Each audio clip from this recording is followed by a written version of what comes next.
Edu study मंत्र को subscribe करें, लाइक करें, बेल आइकन ऑन करें, शेयर करें।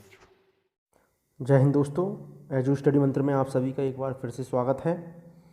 दोस्तों, जैसा हम सभी जानते हैं कि यूपीएसआई की वैकेंसी आने वाली हैं और उसमें लगभग 9,534 पद उसमें आने वाले हैं। तो एक बहुत बड़ी वैकेंसी है जो यूपीएसआई से जुड़ी हुई आने वाली है। पिछले भर्ती की अपेक्षा लगभग 3 गुनी ये इसमें वैकेंसियाँ हैं। तो इसमें एक महत्वपूर्ण पार्ट होता है मूल विधि। तो मूल विधि में हम देख रहे थे, पहले से ही पढ़ रहे हैं, काफ़ी एक्ट हम पढ़ चुके हैं और कुछ प्रैक्टिस सेट भी लगा चुके हैं। आज हम जो प्रैक्टिस सेट लगाने जा रहे हैं वो बाल विवाह प्रतिषेध अधिनियम से जुड़ा हुआ है। तो जल्दी से देखते हैं, बाल विवाह प्रतिषेध अधिनियम कब अधिनियमित हुआ था? तो इसका सही आंसर होगा 10 जनवरी 2007। ठीक है, 2006 को राष्ट्रपति की स्वीकृति मिली थी और 10 जनवरी 2007 को ये अधिनियमित हुआ। आगे बढ़ते हैं। इसका जो अगला क्वेश्चन है, बाल विवाह प्रतिषेध अधिनियम, बाल विवाह प्रतिषेध अधिनियम में बालक पुरुष के संदर्भ में आयु निर्धारित है। तो बालक पुरुष के संबंध में इसमें आयु निर्धारित है 21 वर्ष से कम। ठीक है, अगर बाल विवाह प्रतिषेध अधिनियम 2006 की धारा 2 में परिभाषा खंड है, धारा 2 का में बालक की परिभाषा दी गई है। परिभाषा इस प्रकार है, बालक का तात्पर्य ऐसे व्यक्ति से है जो यदि पुरुष है तब उसने 21 वर्ष की आयु पूर्ण ना की हो, तथा यदि महिला है तब उसने 18 वर्ष आयु पूर्ण ना की हो। अर्थात बालक पुरुष के संदर्भ में आयु 21 वर्ष से कम होगी। अगला क्वेश्चन देखते हैं। इसमें बाल विवाह प्रतिषेध अधिनियम में अवयस्क की परिभाषा दी गई है। तो जो अवयस्क की परिभाषा दी गई है वो कहाँ दी गई है? तो वो दी गई है 2 में। ठीक है, इस अधिनियम के 2 में अवयस्क की परिभाषा दी गई है कि किसी ऐसे व्यक्ति से जिसके विषय में वयस्कता अधिनियम 1875 के उपबंधों के अधीन ये समझा जाए कि उसने वयस्कता प्राप्त नहीं कर ली है, अर्थात वह अवयस्क है। ठीक है, आगे बढ़ते हैं। इसमें अगला प्रश्न है, शून्य कराने की याचिका किस न्यायालय में दाखिल की जा सकेगी? ठीक है, किसी विवाह को शून्य कराने की जो याचिका है किस न्यायालय में दाखिल की जा सकेगी? तो इसका सही आंसर है जिला न्यायालय। ठीक है, तो इस अधिनियम की धारा 3 के अनुसार प्रत्येक बाल विवाह चाहे इस अधिनियम के प्रारंभ होने से पूर्व या पश्चात अनुष्ठित किया गया हो, ऐसे संविदाकारी पक्षकार के विकल्प पर शून्य करणीय होगा जो विवाह के समय बालक था। आगे बढ़ते हैं। अगला जो क्वेश्चन है, बाल विवाह शून्य करवाने की याचिका कब तक ही दाखिल की जा सकती है? तो ये कब तक दाखिल की जा सकती है, इसके बारे में हम ज़रा देखेंगे। तो ये वयस्क होने के 2 वर्ष के अंदर, ठीक है, वयस्क होने के 2 वर्ष के अंदर इसी धारा 3 में, बाल विवाह अधिनियम की धारा 3 में ये बात कही गई है कि शून्य करवाने की अवधि के बारे में दिया गया है। इस धारा के अधीन याचिका किसी भी समय किंतु याचिका दाखिल करने वाले बालक के वयस्कता प्राप्त करने के 2 वर्ष पूर्व दाखिल किया जा सकेगा।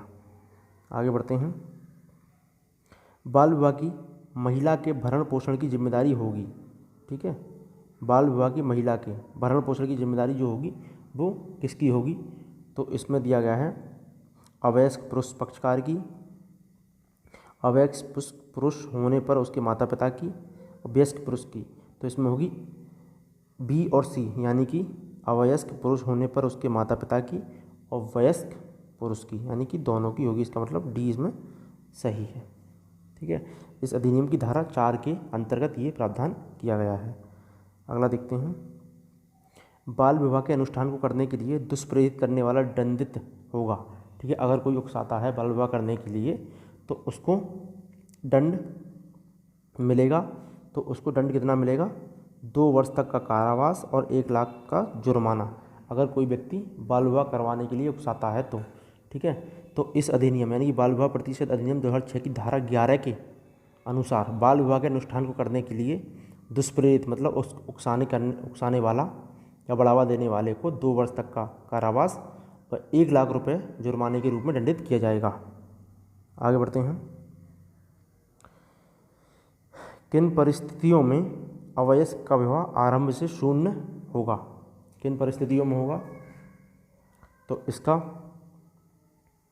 यदि वह अवयस्क बालक को विधिपूर्ण सुरक्षा में ले जाया जाता है, ये भी ठीक है। उसे ले जाने के बल का प्रयोग या प्रवंचनापूर्ण उपयोग से उत्प्रेरित करने पर, ये भी सही है।